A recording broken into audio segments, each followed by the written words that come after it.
The deep sea is a dark environment, and it's a real surprise, I think, for anyone who's looking at it for the first time. When you turn those lights on, that suddenly, whoa, is a really colorful place. It's got reds and pinks and yellows and purples.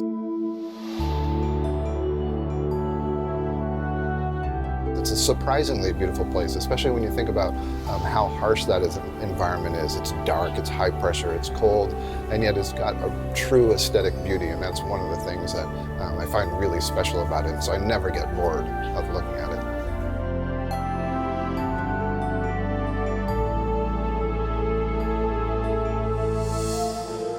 When we go and do these explorations, we bring our own light source with us. The ROV is equipped with a bank of lights that is shining white light onto our surroundings, and so we then can detect the color that the animals that are living there don't see.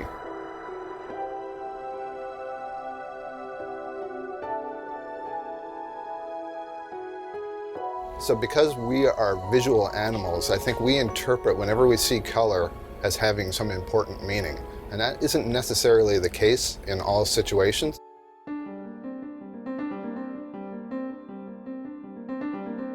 Animals don't necessarily want a particular color. They are made of particular molecules that absorb light in different ways, and the wavelengths of light that they absorb leave only some wavelengths to be reflected back, and it's the reflection of what's left is the color that we perceive. In the deep sea, those colors may be a product of what they have eaten. They may have defensive functions, so many of them are associated with some kind of a toxin or a defensive metabolite. You think of sponges. We see some very colorful sponges in yellows and greens. Those chemicals that are giving that color may be the same chemicals that are making it distasteful to other animals. So there's a lot of reasons that an animal may have a pigment that gives it a color that have nothing to do with our visual perception of that color. So the other part of seeing color is what our eyes are able to detect.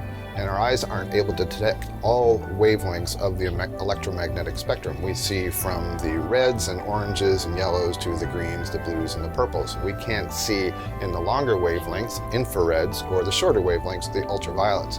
However, there are some animals that are able to perceive those sorts of wavelengths, and so they may have a totally different visual spectrum than we do.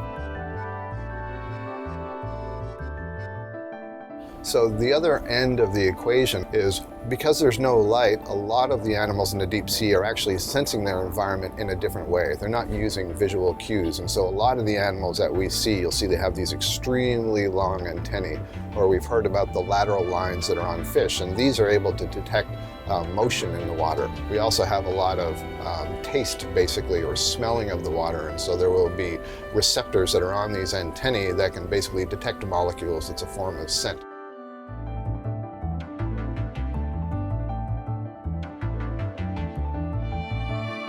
The answer is I don't know what the deep sea looks like to another deep sea animal, but wouldn't it be fascinating to know? Wouldn't it be fascinating to get into the head of that animal and try to see from its perspective? And is it just a dark environment that is kind of feeling its way around and sniffing its way around? Or is it capable of seeing some minute bits of light from all these different organisms that are around it, producing a little bit of bioluminescence? Or who knows, maybe the brain works in a way that it can interpret all of the vibrations that are coming through the water column, and maybe it can interpret that in a visual way. I don't know, but it would be fascinating to find out.